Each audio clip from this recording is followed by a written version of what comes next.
अस्सलामुअलैकुम, मैं हूं सलवा स्नैन। आप देख रहे हैं मेट्रो 7 पाकिस्तान।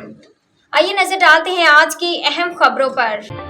एमकेएम पाकिस्तान के रुकन राब्ता कमेटी नौ मुंतखब रुकन कौमी असम्बली एन 233 जावेद हनीफ मियो भाई की खसूसी हिदायत पर शब बारात के मौका पर मौला बख्श कब्रिस्तान कोरंगी 6 पर कोरंगी टाउन ऑर्गेनाइजर साजिद राजपूत भाई, कोरंगी टाउन जॉइंट ऑर्गेनाइजर बल्दियाती committee in-charge Rashid Ghauri, focal person Korangi town Wasimuddin Meo भाई व दीगर जिम्मेदारान के साथ साथ राव रोशन अली आमीन इंतजामिया कब्रिस्तान शेप के साथ विजिट किया। सफाई सुथराई के साथ प्योर ब्लॉकों के होने वाले दीगर इंतजाम का जायजा लिया ताकि शब बारात के मौका पर कब्रिस्तान आने वाले जायरीन को किसी किस्म की दुश्वारी का सामना न करना पड़े। इस मौके पर वसीमुद्दीन मियो ने वहां मौजूद आवाम से बात करते हुए कहा कि एमकेएम पाकिस्तान हमेशा अवामी खिदमत पर यकीन रखती है और जावेद हनीफ मियो की खसूसी हिदायत है अवामी मसाइल फौरी तौर पर हल किए जाएं क्योंकि अपनों के काम अपने ही आते हैं।